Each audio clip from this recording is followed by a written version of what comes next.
राधे राधे मित्रों, नवरात्रि का दूसरा दिन माँ ब्रह्मचारिणी का दिन होता है। यानी इस दिन माँ दुर्गा के ब्रह्मचारिणी स्वरूप का पूरे विधि विधान के साथ पूजन किया जाता है।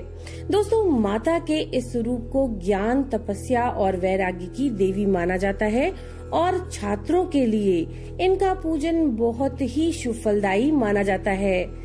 ऐसा माना जाता है कि विद्यार्थी जिनका चंद्रमा कमजोर हो, पढ़ाई में मन न लगता हो, निर्धारित लक्ष्य को न पाने का डर लगता हो, तो उन सभी को माँ ब्रह्मचारिणी का पूरे विधि विधान के साथ उपासना करना चाहिए। परिणाम स्वयं दिखने लगता है।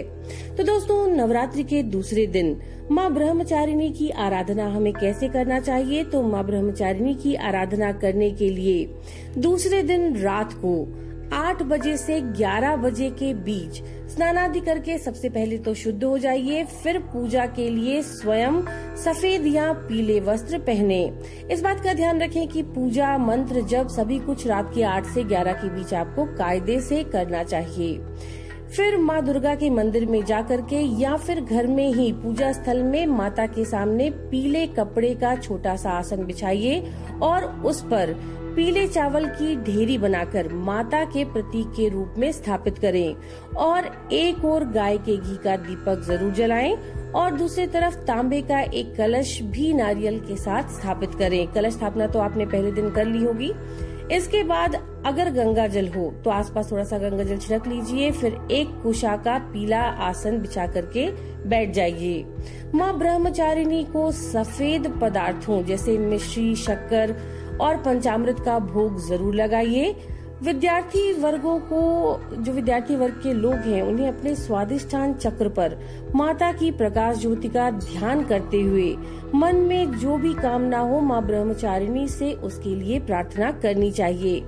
इसके बाद माँ ब्रह्मचारिणी का पूरे विधि विधान के साथ पूजन करने के बाद, उन्हें सफेद पदार्थों का भोग लगाने के बाद माँ ब्रह्मचारिणी के लघु मंत्र का जाप करना चाहिए। कम से कम 1100 बार जाप विद्यार्थी वर्ग को सफेद स्फटिक की माला या फिर तुलसी की माला से करना चाहिए। वो लघु मंत्र है ओम ऐं नमः। ओम ऐं नमः का जाप कम से कम 1100 बार आपको करना चाहिए। जाप पूरा होने के बाद जिस मंत्र का 108 बार जप करना चाहिए वो मंत्र है दधाना कर पद्माभ्याम अक्षमाला कमंडलू देवी प्रसीदतु मई ब्रह्मचारिण्यनुत्तमा। माँ ब्रह्मचारिणी का बहुत ही विशेष मंत्र है। तो विद्यार्थी वर्ग अगर ऐसा करते हैं तो उनकी सभी मनोकामनाएं माँ ब्रह्मचारिणी निश्चय ही पूरा कर देती हैं।